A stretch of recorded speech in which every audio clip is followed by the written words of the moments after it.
Welcome back to Payel tells. তো আজকে আমি নিয়ে এসেছি কলকাতার খুবই দুটি জনপ্রিয় বাঙালি রেস্টুরেন্ট থেকে মাটন থালি হোম ডেলিভারি। এবার দুটি রেস্টুরেন্টের নাম হলো কস্তুরি আর আরেকটা হচ্ছে ভজহরি মান্না। তো দুটোই তো খুব জনপ্রিয় আর স্বাদও খুব ভালো, কিন্তু খাবারের প্লেটে কোন মাটন থালিটি জমবে ভালো সেটা জানতে গেলে দেখতে হবে আজকের ভিডিওটি শেষ অবধি। তো চলুন ভিডিওটি শুরু করা যাক, আর শেষ অবধি সঙ্গে থাকার অনুরোধ রইল।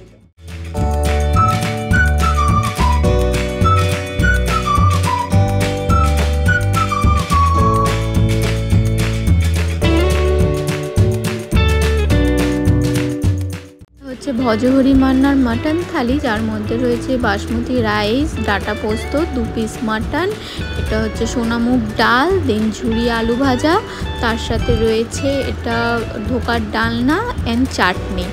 তো দেখে তো ভালোই লাগছে, রিভিউটা আমি লাস্টে দিচ্ছি। আর এটা হচ্ছে কস্তুরি থেকে আসা মাটন থালি, সেম বাসমতি রাইস রয়েছে, তার সাথে রয়েছে এখানে ডালটাও এখানে সোনামুগ ডালই, আর তার সাথে এখানে স্পেশাল রয়েছে কচু পাতার চিংড়ি, দেন স্যালাড অ্যান্ড মিষ্টি এটা এক্সট্রা, আর ঝুরি আলু ভাজা, দেন পাঁপড়, দেন 2 পিস মাটন অ্যান্ড চাটনি।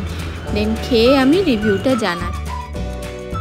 নিয়ে নিয়েছি বাসমতি রাইস, দেন শুক্তোটা হচ্ছে ভজহরি মান্নার থেকে, এই ঝুরি ভাজাটা হচ্ছে ভজহরি মান্নার থেকে, আর এই ঝুরি ভাজাটা কস্তুরির থেকে, আর এটা হচ্ছে কচু পাতার চিংড়ি, এই যে চিংড়ি, আর ধোকার ডালনা হচ্ছে ভজহরি মান্নার থেকে, এই ডালটা হচ্ছে কস্তুরির থেকে, এই ডালটা ভজহরি মান্নার থেকে, এই তিনটে হচ্ছে কস্তুরির থেকে, আর এই মাটনটা হচ্ছে ভজহরি মান্নার থেকে, এটা পেয়েছি কস্তুরির থেকে। তো আমি এই পুরোটা খেয়ে আমি ভাত দেন সব কিছু খেয়ে আমি জানাচ্ছি কোনটার টেস্ট বেটার।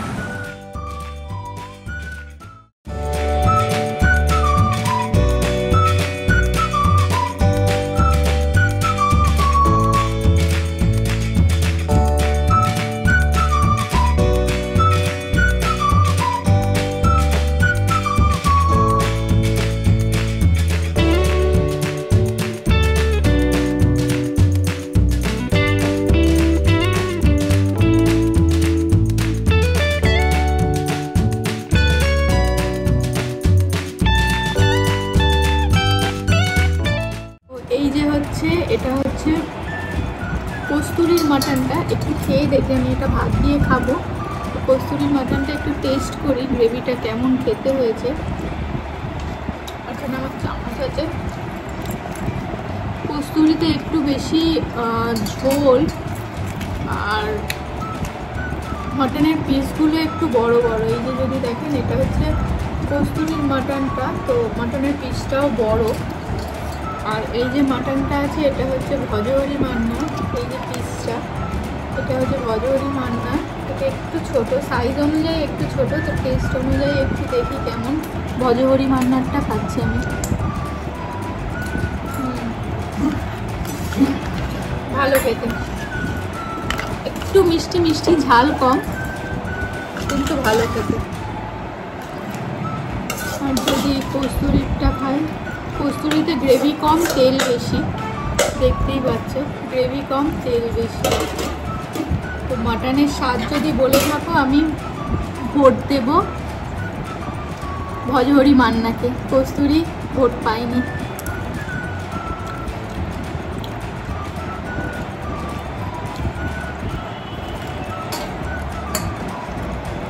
এইটা ভালো খেতে, মানে ভজহরি মান্নার মাটন বেস্ট। আমি এবার খেয়ে নিই, এটাই হচ্ছে শেষ মেনু মাটন, যেটা নিয়েই ভিডিওটা। তো খেয়ে নিই, দেন আমি ভিডিওতে বলবো, যে লাস্টে বলবো যে কী কী ভাল লাগলো, কী কী খারাপ লাগলো, প্রোস কনস সব বলবো, আর ওয়ার্থ ইট কিনা সেটাও জানাবো। তো দেখতে থাকুন শেষ অবধি। ভিডিওর অন্তিম পর্বে এবার চলে আসি রিভিউয়ে, যে কস্তুরি আর ভজহরি মান্নার মধ্যে কোন মাটনের থালিটি আমার ভালো লাগলো। তো ফার্স্ট চলে আসি প্যাকেজিংয়ের দিক থেকে যদি বলো, প্যাকেজিংয়ে আমার কস্তুরির প্যাকেজিং অতটা ভালো লাগেনি, কারণ চাটনি পাঁপড় ওগুলো একটা প্লাস্টিকের পলিথিন টাইপের ট্রান্সপারেন্ট প্যাকেটে যেটা দেখালাম ওটা দিয়েছে। বাট ভজহরি মান্নার প্রত্যেকটা আইটেম কন্টেনারে দিয়েছে, যেটা লিকেজ হয়নি অতটা। তো প্যাকেজিং ওয়াইজ আমার ভজহরি মান্নাটা বেস্ট লাগলো। আর দেন চলে আসি কোয়ান্টিটি। তো কোয়ান্টিটি ওয়াইজ কস্তুরিটা একটু বেটার, মানে যেটা কচু পাতা বা ধরো ভাত ওগুলো একটু বেশি ছিল কস্তুরি, আর তাই কোয়ান্টিটি ওয়াইজ কস্তুরিকে আমি ভোট দেব। আর দেন টেস্ট ওয়াইজ যদি বলে থাকো, বা টেস্ট ওয়াইজ হচ্ছে ডাল দেন শুক্তো। টেস্ট ওয়াইজ আমার ভজহরি মান্নাটা বেটার লেগেছে, মাটনের টেস্টও বেটার লেগেছে। দেন পোস্ত ধোকার ডালনা যেটা ছিল সেগুলো, ডাল আলু ভাজা এগুলোর প্রত্যেকটাই ভজহরি মান্না আমার বেটার লেগেছে। চলে আসি প্রাইজে, দুটো থালির দাম কেমন ছিল। ভজহরি মান্না আর কস্তুরি দুটোরই থালির দাম ছিল 584 রুপিস, যার মধ্যে কস্তুরিতে অফার ছিল বলে আমি 484 রুপিসে পেয়েছি। তো দাম ওয়াইজ দুটোই ঠিকই রয়েছে, কিন্তু কোয়ান্টিটি ওয়াইজ বা আইটেম ওয়াইজ বলতে পারো তাহলে যেটা ভজহরি মান্নাতে মিষ্টি ছিল না আর কস্তুরিতে ছিল, but taste wise I will go for Bhojohori Manna. তো একজনের জন্য কোয়ান্টিটি ভালোই ছিল। তো তোমরা যদি এরকম কোনো একদিন হোম ডেলিভারি করে বেঙ্গলি থালি খেতে ইচ্ছা করে, দেন তোমরা খেতেই পারো।